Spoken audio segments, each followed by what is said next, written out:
Welcome everybody to our third assembly webinar, and this one is looking at how our diocese can become more missionary within the resources that we have. I'm absolutely delighted to have Tony McNiff, our COO, here with us tonight. He's chaired the group. He's going to say a bit more about who's been on that group, along with Majella Meehan, who works with him in the finance office, and I'm immensely grateful to them because they're very, very busy people to have taken the time to do this piece of work. It has been a considerable piece of work.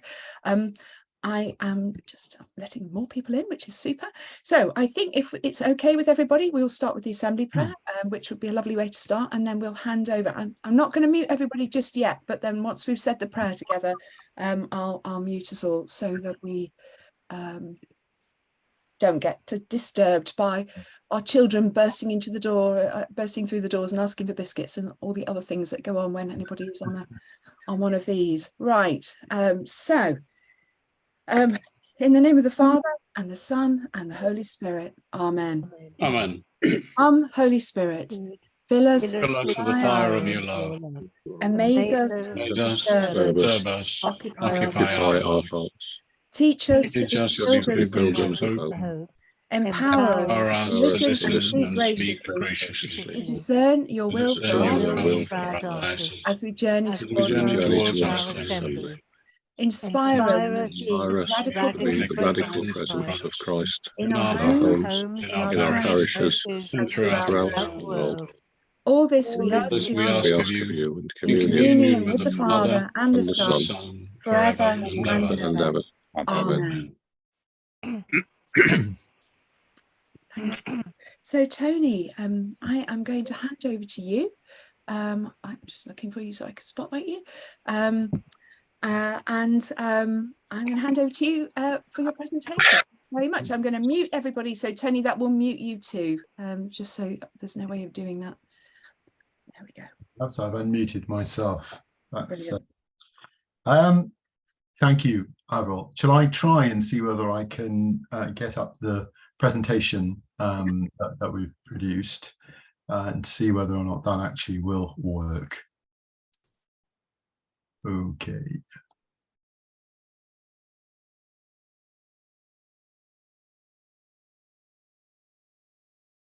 There we go. That looks good. Can you see that? Yeah. Okay. So the title of our presentation of our group, if you like, is Meeting the Needs of a More Missionary and Community Focus. And it focuses then on finance, stewardship, and clergy numbers. It's a catchy title. I think it was derived from the listening that went on in the round of synod listening and found its way into the original report. Just to set the scene in terms of who's been involved. I mean, obviously, I would imagine my involvement is partly because finance particularly, but also most of the resources, central resources, certainly of the diocese fall under sort of my remit. But we also have had, we were pleased to have and grateful to have the involvement of Monsignor Sean Healy and Father Jared Byrne. We had two finance committee chairs, one Peter Commons. Peter's he's not with us tonight, unfortunately, but I mean, Peter is also a diocesan trustee, with Clive Gallagher, who is a finance committee chair of Our Lady of Lourdes in Aylesbury. We then had parish, well, and also actually Rosemary Johnson is a finance committee chair at St Edward's Kettering as well. But both Cilla Fox and Rosemary Johnson, also because of their involvement to some extent in the mechanics of the finances and the putting together of finances at parish level, and Majella, who has been not just in this but in many other things as well, a huge support to me in terms of bringing this all together. So that was the team. We did try to get a larger representation, but to be honest as well, there was a sense that potentially that also made it a little bit unwieldy within the time that we had available to us. So it was a cross section, but I mean, whether it's a representative cross-section or not is another matter, but we go forward from there. Some thoughts, some scripture around things which we were focusing on as we were going along. And one from Luke 12, if that is how God clothes the grass of the field, which is here today and tomorrow is thrown into the fire, how much more will he clothe you, you of little faith? And then Luke 14, suppose one of you wants to build a tower, won't you first sit down and estimate the cost to see if you have enough money to complete it? I mean, interestingly, that last passage was a gospel reading around about the time when we were putting together some of our thoughts, and it sort of touches on the fact that yes, God will provide, but actually he wants us to plan as well, to be able to have a plan to deliver what we need to deliver. We also took some inspiration from Holy Father as well, and I would like to play this. I hope this will work. This is where technology unquestionably is going to fail us, but we'll see. Some thumbs up if you can hear it would be helpful. It's a very short clip, but I think it gives some sense of the Holy Father's position as well around the relationship with parishes, and it sort of has been part of our inspiration as we've moved forward.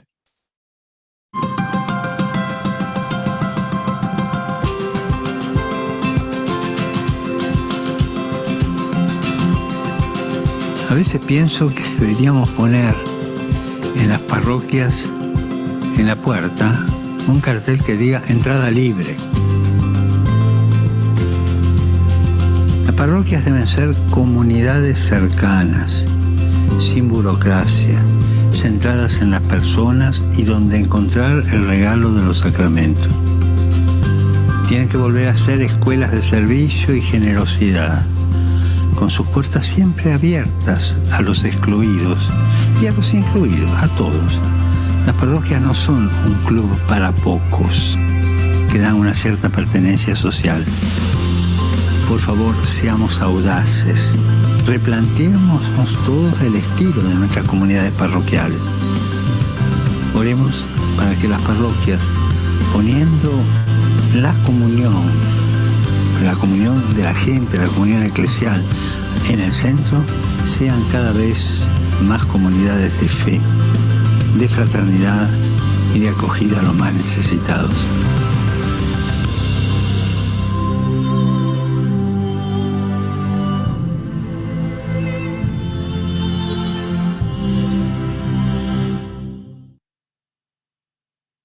I think it was good, but maybe not twice. I think there's a part of what the Pope is saying now, which I think is quite important and which resonates with me. He talks in terms of what he wants parishes to be like and how he wants them to develop. And the inference there is that they're not there yet, and they're not like that now. And so therefore there is a sense that there needs to be change, and we need to do something differently to what we're doing at the moment.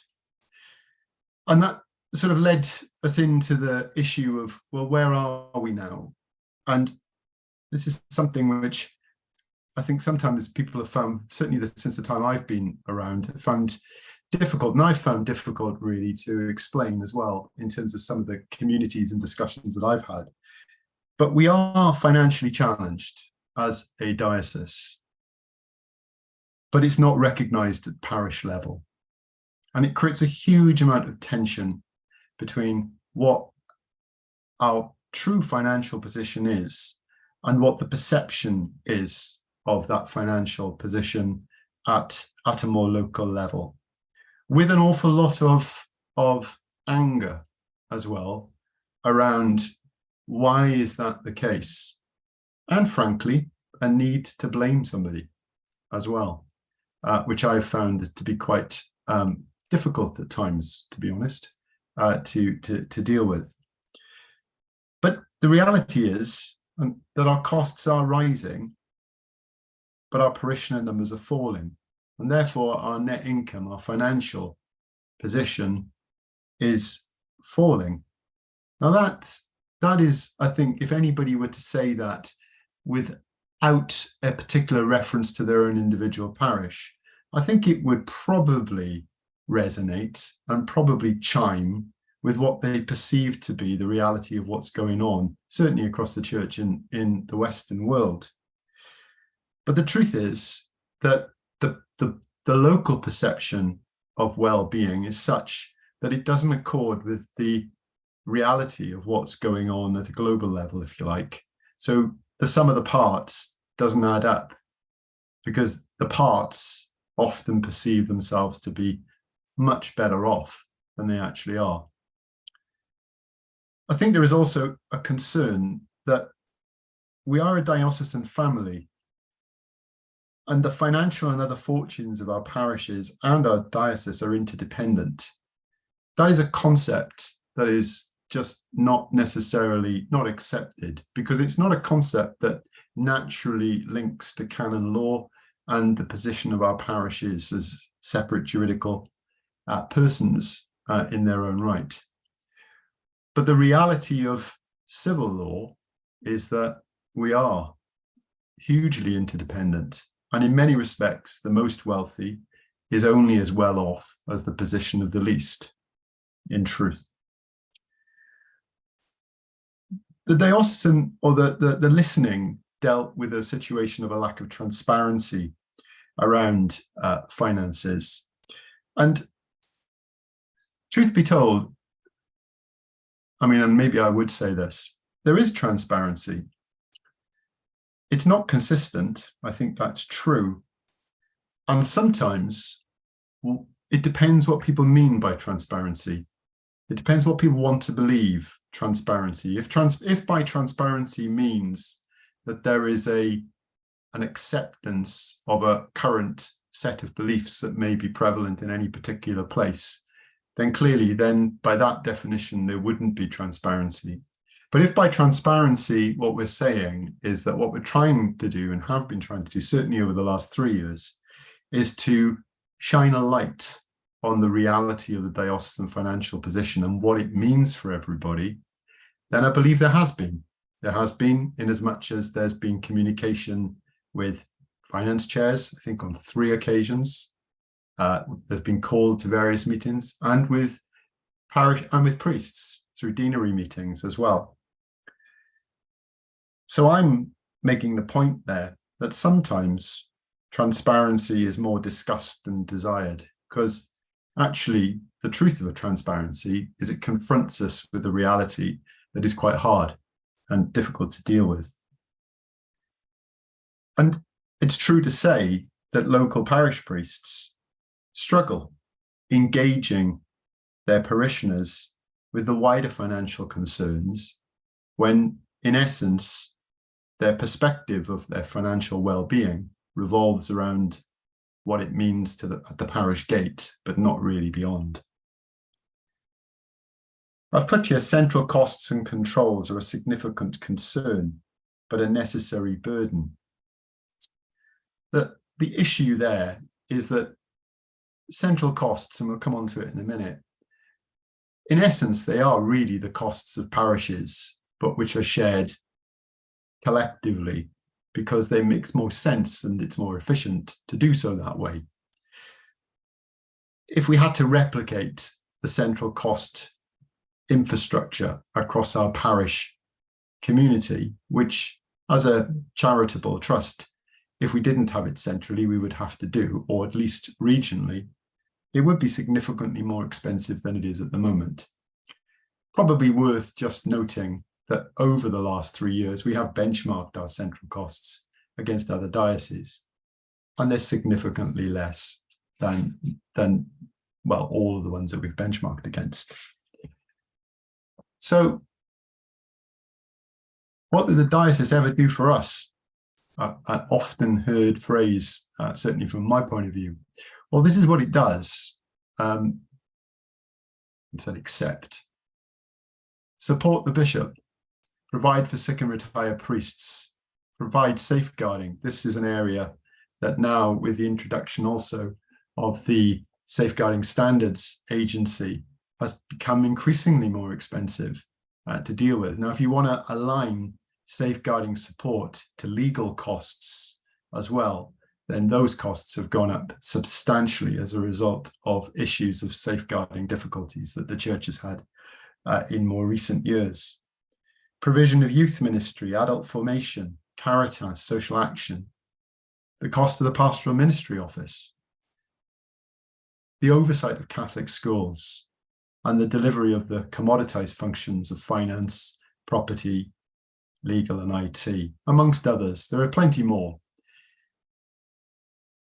Pretty much I have conversations with many parishes that sort of go along the lines of, but we don't use these. We don't have those.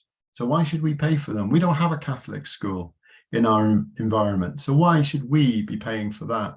And I sort of pass you back really to that point of the interdependency that we've all got in terms of our Catholic community, which is our diocese. There is, unfortunately, as a result of probably many, many years, legacy issues really, a lack of trust between the parishes and the diocese. And the truth is, it runs both ways. It's not just parish to diocese. There is also, I'm afraid, quite a lot of distrust that runs the other way, which is unfortunate. So what are we going to do about all of this? And what are we called to do? And which is the real essence of what this group is about. I mean, although I am conscious that the group wished and asked to focus on was asked to focus on transparency. Well, I won't read these passages because I think, well, I won't read one of them because you'll know it, which is the Great Commission in Matthew 28, that we are called to make disciples of all people.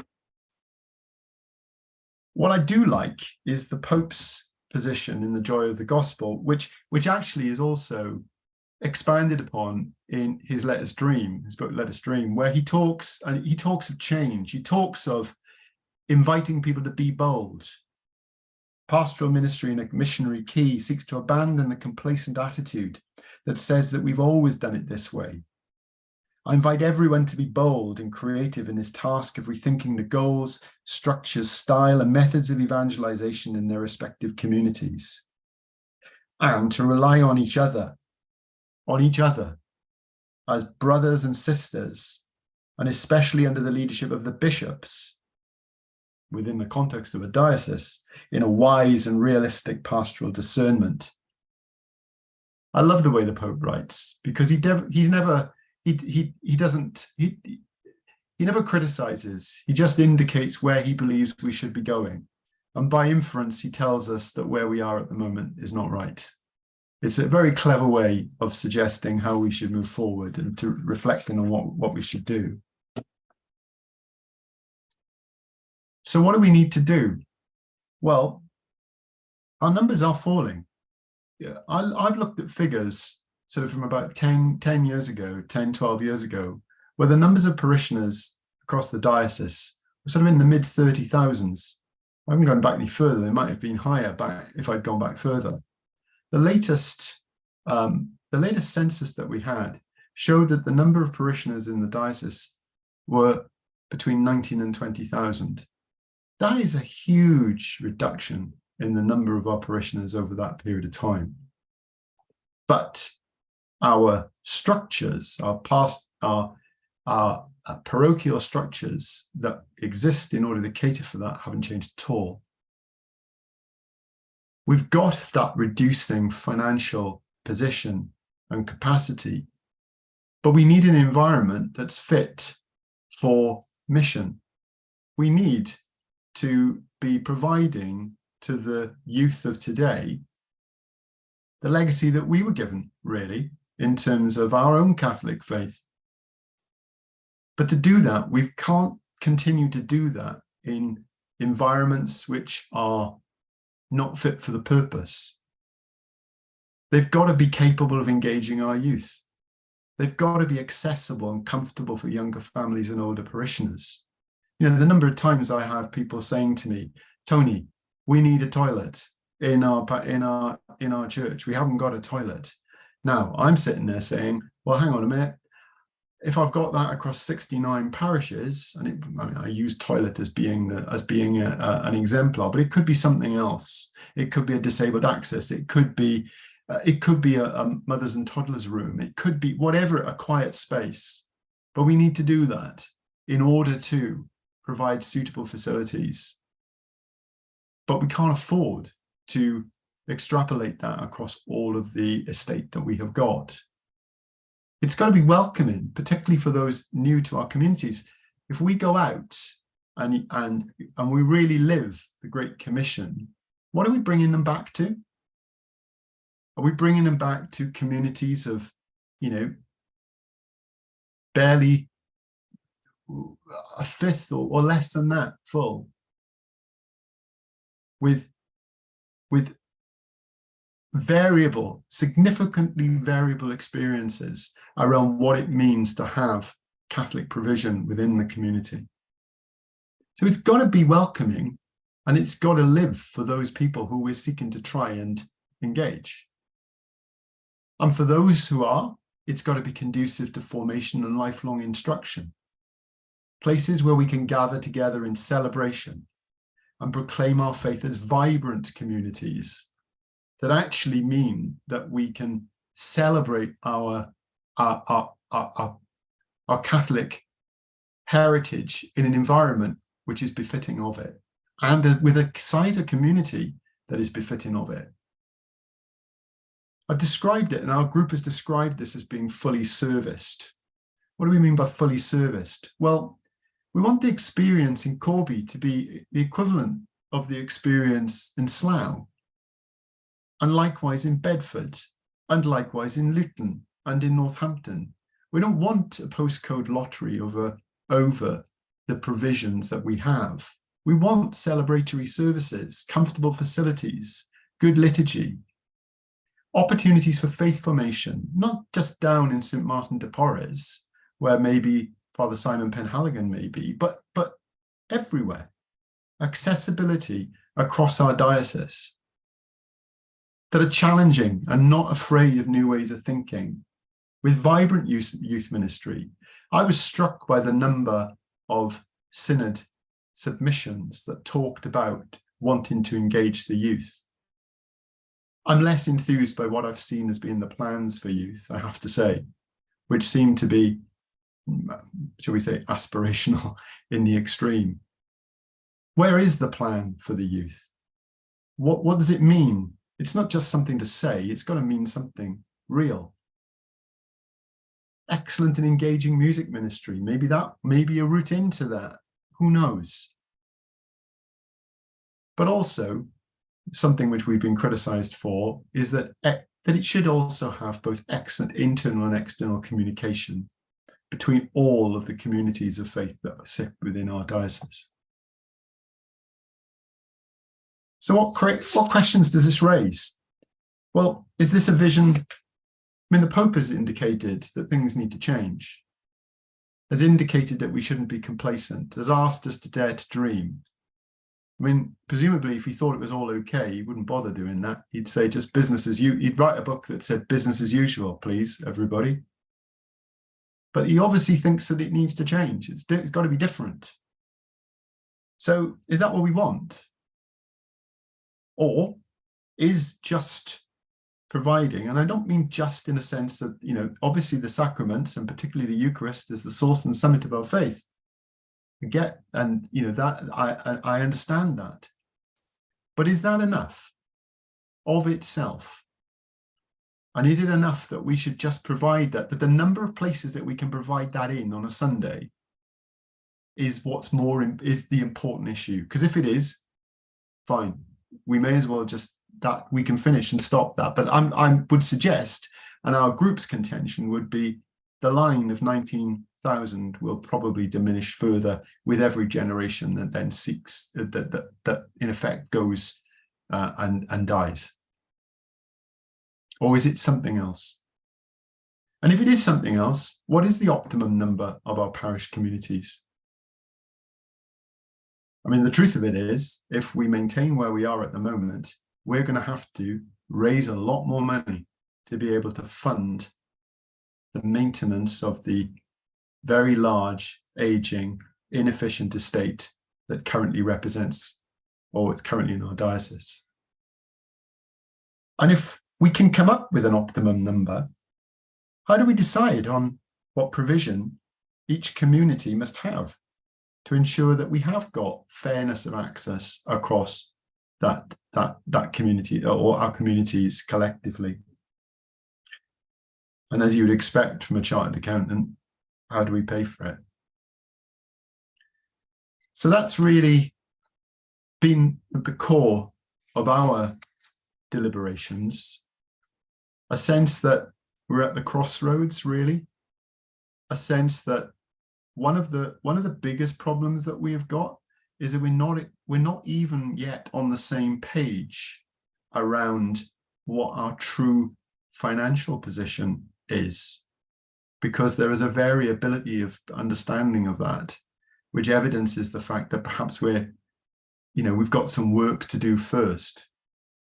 But I certainly dream of a time when that becomes a given, that we accept that as a context, and we no longer are arguing over that, but we are working on what are we going to change to make it different. Shall I stop there, Avril? Thanks so much, Tony. It's fantastic. I just want to thank Tony. Until he came to the diocese, I had never seen a presentation of the diocesan finances. I had my suspicions, but I had never actually seen anything. And Tony has been an absolute breath of fresh air in bringing a real honesty to the conversation. And I do feel like every week we're getting out one of the really big topics that we don't talk about, and we are talking about it. So thank you so much, Tony. That was just brilliant. I'm just going to let you retire into obscurity for a minute there. So if you've been here the last couple of weeks, you'll know what happens next. Just bear with me while I explain how our small groups are going to work. And because what we're going to do is we're going to use the spiritual conversation method to have this conversation that we're going to go into. You might have seen this slide before, particularly if you're an assembly delegate or if you've been here the last couple of weeks. I just want to point out two things: that we are listening to all the voices this evening. People will have really different perspectives according to where they're coming from. Let's hold all of that. And the important thing about our synodal conversation is we hold difference together and we respect it. I always do say at this point, what is your bad habit in a small group? Are you somebody who likes to talk a lot? Are you somebody who is very shy and doesn't talk? If you could just put your finger on your bad habit and be aware of it for the next 20 minutes, that would be amazing. Remember about remaining curious. You might say, goodness, Tony, I don't agree with anything that you've just said, but tell me more, tell me more. What is the story behind that? So let's remain curious. And just a final thing about confidentiality. I know that people do share, and very honestly, sometimes in these groups, we keep the stories in the groups and just share the learning at the end, if that's okay with everybody. And so we're going to use this form of spiritual conversation, which is a really ancient form of conversation, and it goes in 3 rounds, and it has a bit of silence in it. If you don't like silence and it really winds you up, then do something with the time and jot down what you're going to think about in terms of the questions. What would your response be? A lovely thing, I shared this last week. Somebody said to me, go for a walk with God, go jumping in the puddles with God in your imagination. If you're not somebody who likes to sit still.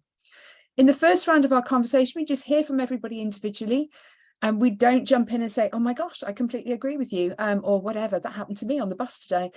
We don't do any of that. We just allow all the voices to be heard, first of all, and then a little round of silence. And then the second time, what resonated? That thing that you said, gosh, it really struck me. I've never really thought about that before. So helpful. So I don't think we'll get to 3 rounds, but if you manage it, then the third round is the sharing the fruits of the conversation. And we'll give you about 20 minutes. How are we doing for time? We'll give you about 20 minutes. Well, you were very swift in your presentation there, Tony, very impressed. And then we'll come back and we'll share some of the fruits of the of what you've had, the conversation that you've had, if that's okay. Occasionally people for some reason don't end up in a small group, or if you don't have a thing flash up on your screen, just stay where you are and I will put you in a group, come and rescue you. Right, there we go.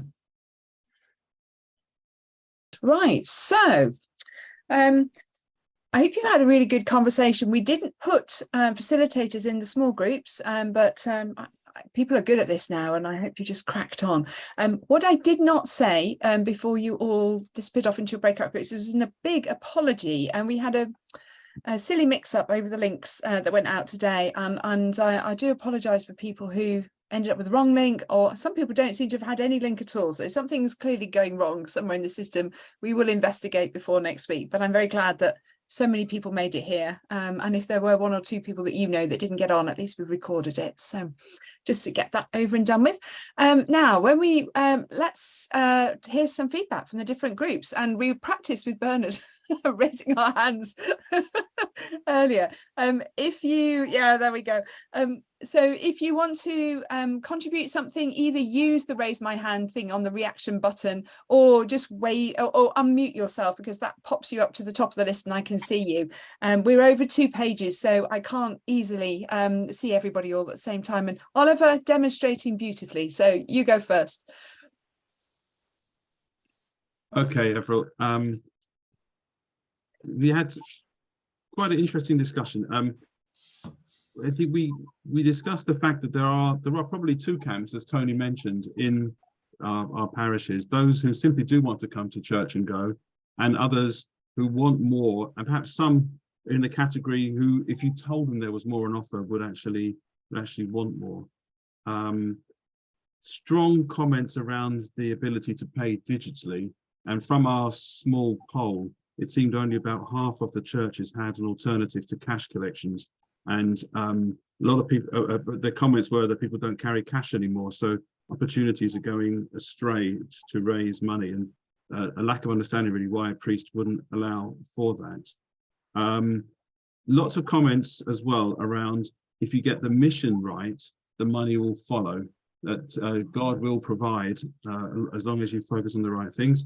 We also had a strong comment too that within the committee who put the report together, there didn't seem to be anybody who wasn't involved in finances, in the sense that they're already involved in the process, rather than someone coming in who doesn't have a background in finance, who says, look, this is what I need to know.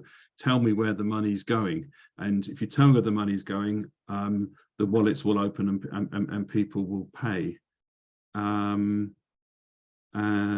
sorry, because I just literally was writing this. The very strong view that if you get the mission right, that money will follow, and knowledge of where the money is going as well was important. But we had our straw poll was about half of the parishes have had a finance discussion in the last 12 months, and about half of the parishes have a digital machine, and that felt a little bit amateurish, if I can use that word in a spiritual way, if I can be cheeky enough to say that.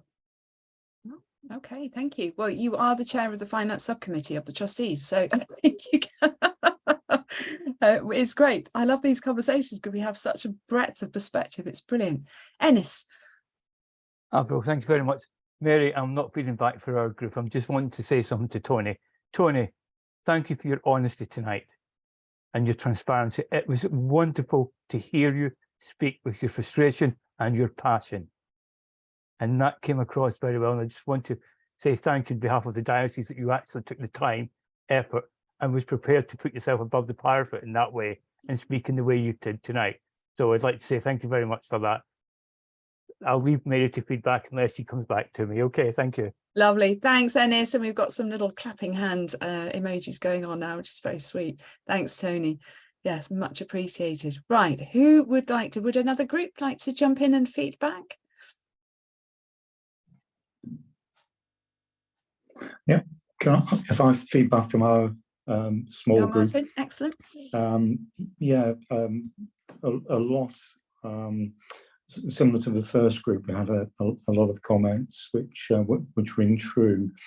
The first one was somebody made a comment about yourself, Avril, and the comment that you made about thanking Tony for presenting the summary of the finances within the diocese. And you hadn't known anything about finance before, and we thought, well, if you hadn't heard of this, our parishioners probably have very little chance of knowing what the state of play is. So the transparency issue did come across, and we looked to say, well, what can we do to be more transparent? And I think from one of Tony's slides, one of the aspirations is excellent communications. And again, there's lots of issues in this area where we can improve. And just having maybe a summary of the presentation tonight, or some pertinent points on the website, with sort of instructions to each parish to say, please communicate this. This is where you can learn about the finances within the diocese.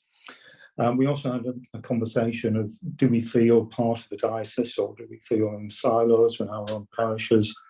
And I think there is a lot of silo mentality out there within each of the parishes, which is understandable given the historic context. But how do we change that? How do we communicate more within the diocese with other parishes? We have very good links to our local churches in our area of the Christian churches, but we have very little communication with other parishes within the town, let alone the diocese. So there is a lot of room for improvement there. We then focused on the need to welcome people at church, and we had a very pertinent comment of, when we go to celebrate the Eucharist, do we go as guests or as hosts? And having that feeling of welcoming everybody, making sure that we are part of a wider community. And we then went on to discuss that the synod feels like a bit of a wake-up call for all parishioners. We've got to get the message across that things do have to change. And we talked about as well that it's a positive message, because we talked about stages of faith, and the more that you engage, the deeper your faith gets, and the greater your motivation to try and help within the diocese and the parish. So a lot of good points, and I hope I haven't missed anything. Please jump in, any of our group, if I have. Thank you. That's lovely. Thanks, Martin. I love that. Are we hosts or guests? I love that. What a difference it makes to think of ourselves as hosts. Welcoming everybody, co-responsible. It's gorgeous. Eric. Yeah, we had a very good discussion. It was sort of based on sort of two elements.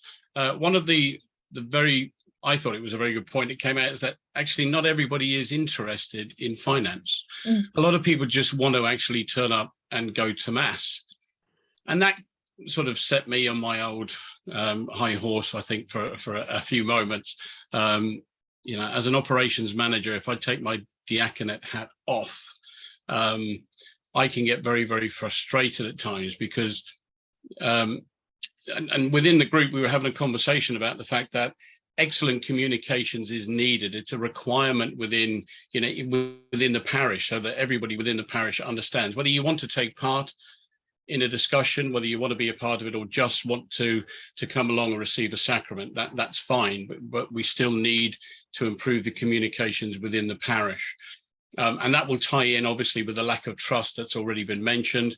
And the more transparency we have, and the more communication that we have, then actually it develops trust. Whether you disagree with the statements that are being made, you cannot deny the fact that the information is being given to you.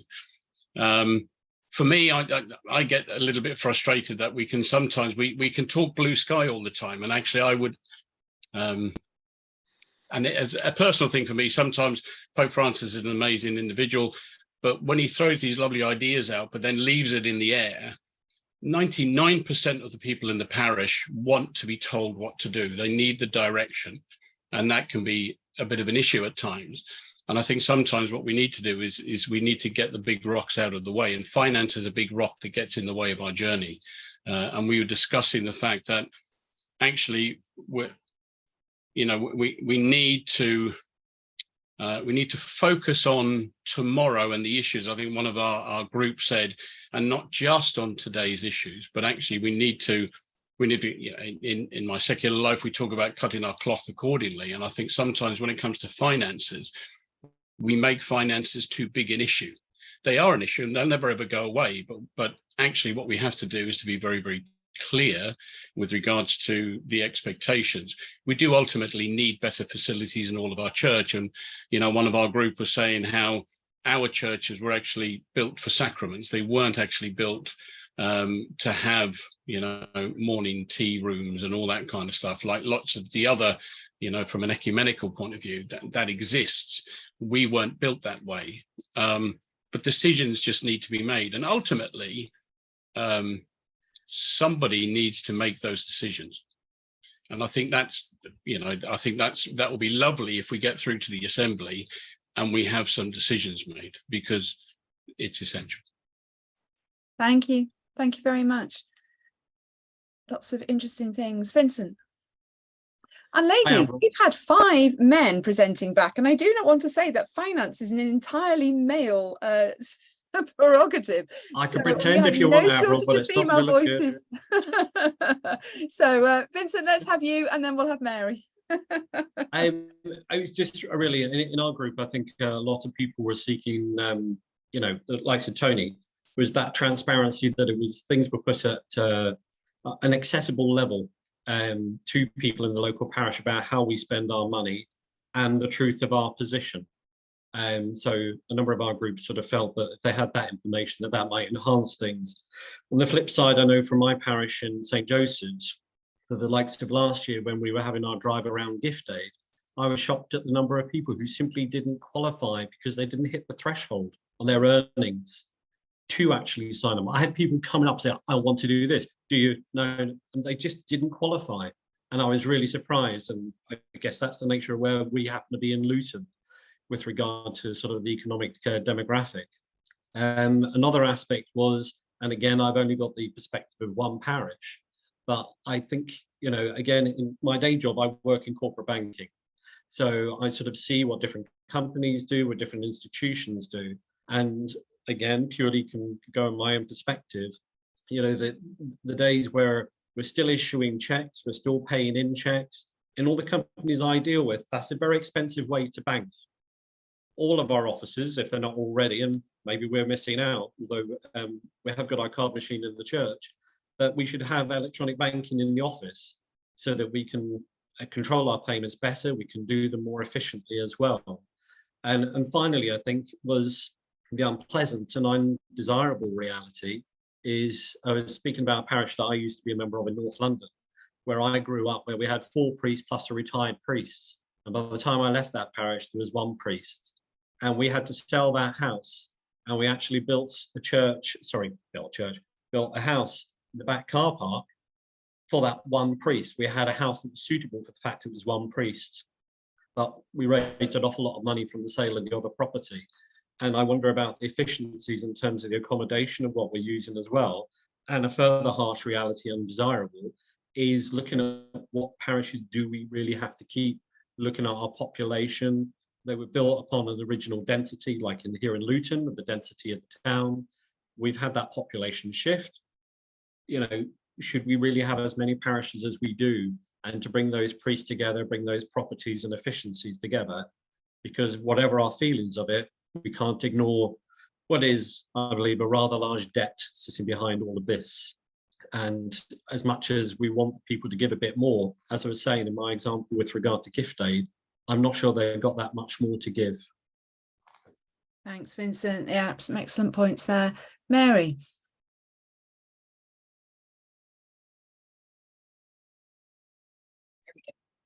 There we go. I'm on. You are? Yeah. Yes, thank you. A lot of the comments so far were discussed in our group too, so I won't go over them again, but a big one was to thank Tony. But one of the questions I had was, what happens when he goes? He's done a tremendous job, catching up things in a very difficult situation. And where are we going with this? But back to the communication, and I'm don't mind my accent for people who don't know me. I have been in our parish for 28 years. I'm not just off the boat. But the communication about what the whole is at the diocesan level has not come down to us through the parish. And I do have a financial background. And if you have a whole like that, where is a budget that says, here is the whole, here are all the parishes we have, here is your share of it. How can you help fill the hole to the capacity of your parish? And if you can go on beyond that and help the other parishes, can we do that? But we don't have that information. Is there a budget? And a question that was raised and everybody was going, yes, why are there more and more staff being hired at the diocesan level? So we now have communications, we've got somebody wanting to do all this IT stuff, putting us all on the same email system.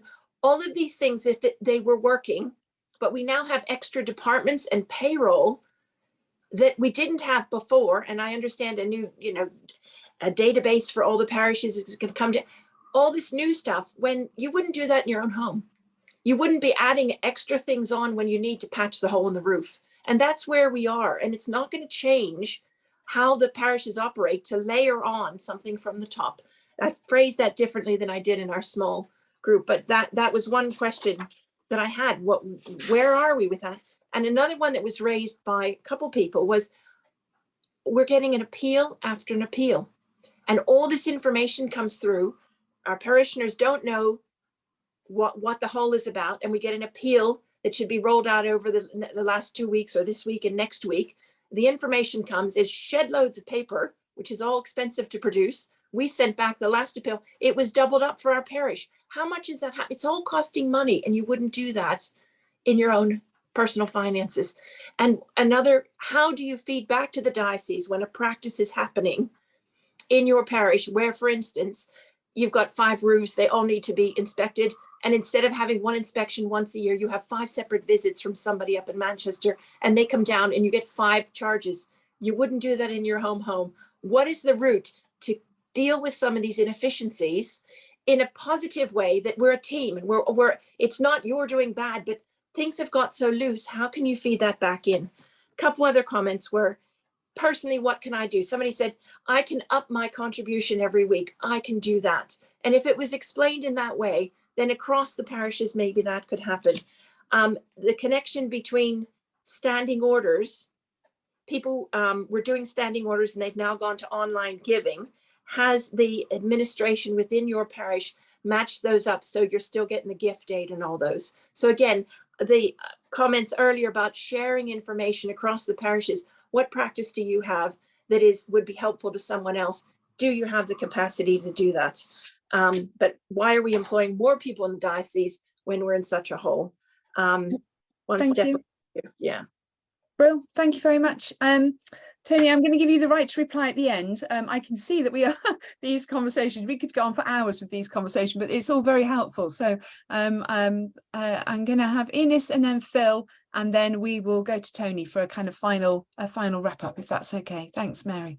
Okay, thank you, Avril. Just to discuss the trust issue, it goes both ways and neither of us trust each other at the moment. Now, in our diocese, we have Mary's Wales rep, we've got a Missio rep. I think going forward, to help us trust each other, we should have a diocesan rep in each parish. Now, it doesn't need to be something about finance. It's a buffer between them and the diocese. And once a year, they can report back to what's happened to the diocese, what projects have done, what projects we're planning for the next year or 2 years. Communication. If we've got questions, we speak to that person after Mass like we do if it was at any other charity. I think having a person from your own parish deliver that would be better than someone coming down from Northampton or somewhere where in the diocese and saying, look, this has happened because it means something, because we understand that person, we trust that person who's talking to us. And I think going forward, it might be worth exploring that. I'll leave someone else speak now. Thanks, Ines. I mean, every parish has a finance committee. We have to have this canonically. So every parish has a finance committee, and every parish will have a chair of a finance committee, but that's not a public facing role at the moment. So it would be interesting to think about, how that could look if it was doing more, it was a more open role. So that's thinking a bit more trust between us all. Yeah, it's a really interesting point. Really interesting point. Thank you. Phil. Yeah, I think the communication side is so important. I was very lucky to be in the group with Tony. And one point that was made today, as you saw, the Prince, I keep calling him, I have to call him now the Prince of Wales, I believe. Everyone else calls him Will. He was doing stuff in Lambeth, of all places, with DePaul International, looking at homelessness. So the church is doing things about homelessness, and maybe some of these properties which we're going to get rid of, not when, not if, but we are going to get rid of, social housing and using that for social purposes to really get 3 bites of the cherry rather than just 1 or 2 should be something that we really have to look at and see how we can repurpose this gift, this heritage that we have, into something which becomes part of our outreach work. And perhaps that should be something that we perhaps can reflect on in the next couple of weeks. We've actually got Jim Hannigan, who is our Director of Caritas, on the call. So he will be saying, "Oh, I'll pay you later for that one, Phil. Thank you very much." He'll be very pleased with that. Tony, I'm going to go to you for the sort of summing up, and any of those points that you want to pick up, you can do at this point. Yeah, thanks, Avril. I mean, all really, really good points, and all very valuable. And it's valuable to get the input of everybody and to get a sense of where people are within their understanding of where the finances actually are. I mean, it's true to say, I mean, the point that Avril mentioned about every community having a finance committee, I mean, the figures exist locally to be able to give an indication of how a parish is actually performing. That exists because, I mean, from the diocesan point of view, largely we take those figures from the parishes and we consolidate them because the individual bank accounts are held locally. I mean, it's not wholly the case, but it is broadly the case. It's also true to say that there have been quite a lot of times when we have endeavoured, and I think perhaps Oliver would endorse this, when we have endeavoured to pass messages back through to parishes, through the deaneries, through the meetings with parish finance committees, but the decision on whether or not a message is communicated through to the parishioners is not necessarily the decision of the COO or anybody else. It's largely down to the parish priest as to whether or not that message actually is going to be communicated through. And a case in point, and just one that I would give, because, for example, Mary raised the issue about where is the budget. Well, we've communicated that to all of the parishes with a way of actually communicating specifically through that to the parishioners themselves. But we're aware that probably only a fifth of the parishes in the diocese have actually used that to communicate back to their parishioners about the reality of that. And also, you know, Mary, from your point of view, you picked up upon the point about the move to the second collections. And part of that is because there is a concern and something that we do need to talk about and have an honest conversation about, that actually we have cut our cloth. Yes, there are additional individuals, that's absolutely true, but that's partly because, you know, we also have to comply with the requirement. We're a charitable trust and we've got to have a minimum level of provision that satisfies the requirement of the Charity Commission as well. And we struggle with that because actually in certain instances, we are probably too tight actually in terms of what we're delivering. So there's the old saying really, if you can't afford to have it, don't have it at all. That used to be my motto in business, that sometimes if you can't actually afford to do it properly, don't do it at all. That would be a big problem, I think, for the Diocese of Northampton, because I think in certain instances, we as a diocese are presiding over the situation where we truthfully are not investing enough in the facilities to be able to do it properly. And that's on all of our watches, not just on mine, it's on all of our watches. So I don't think it is quite along the lines of cut the cloth. and then deal with it. It's about what is the base level of provision that we need in order to deliver a diocese, if you like, as a community of the size that we've got. In truth, I think we could reduce it, but it would mean reducing the number of parishes that we have. And I also don't think it resonates really with me hearing things like, you know, around what Vincent was saying around the issue of, I'm not sure whether the parishioners have got it there to give. And that does resonate, because I think there's some truism in that. But all that tells me is that therefore we've got to think of a different way, a different model. The reality is we are an organization that is asset rich, but income poor. But we've got an increasing cost base. So somehow we have got to utilize what we've got a lot of, probably more than we need, in order to be able to put that to work, in order to provide a means of financing what we want for the future. And what we want for the future is better than what we've got now. And I don't think it is about aspirational issues, actually. I don't think it is about thinking about the future. We're there now. It is the church of today. If you see it through my lens and you see the numbers of requests for maintenance work and the bow wave of maintenance that is actually developing over a period of time, and people will say, well, it's because you're stopping us spending it, Tony, but the reason I'm stopping it spending it is because we haven't got it to spend on a collective basis. But if you see that bow wave, you realize it's not, you can't square that circle. And then finally, I think, just on the who comes next, well, I feel very much in the role of John the Baptist, and there is someone better coming and much more able to deliver on the future of the diocese than I am, and he's on the call fortuitously, because Oliver Larkin has accepted the position of COO, and will be well, I think when you're leaving VW, Oliver, I think is when which is not too far away.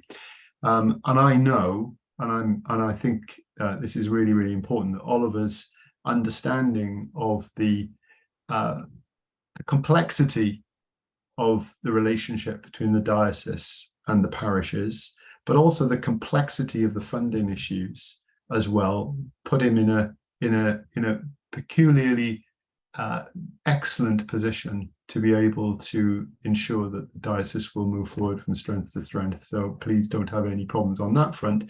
However, don't underestimate the challenge. The challenge here is going to be about how do we remodel, to reform, and to do what we need to do in a way that is consistent with the Great Commission. That's the truth of it. And it's not just about putting digital machines into parishes that we have at the moment, or just about making sure that we are getting the gift aid from the standing orders. Important though those things are, that's not going to make the seismic change that we're going to need. Thank you, Tony. Thank you very much. Father Wayne, have you got a quick question? So when we talk about the reforming of the diocese and the potential for closure of churches, that actually can be a very positive thing, in the sense of it might mean that we go out into the villages, for example, surrounding Bedford, that aren't serviced by a building, and no amount of us telling them your parish church is St. X meets their needs because they want it in their community. So in places like Bedford with multiple churches, far too many, we could close some and put the church where the community is. Brilliant. Well done, that man. Oliver. Well, I was amazed. Yeah, I've seen African priests do exactly that, and it's amazing. I posted an emoji there, and I'm not sure whether it was crying with laughter or crying with angst. So Tony, thank you for that. That was really my point. Yeah, it's a challenging situation, and I think the synodal process has to be the one that we go through. So back to you, Avril, really. Thank you everybody so much. I mean, again, another really fruitful, really honest, really vulnerable, really positive conversation. You know, this is just an incredible process, I have to say. We are getting one after another of these really difficult topics and growing with them. So I am amazed really at what we're achieving every week.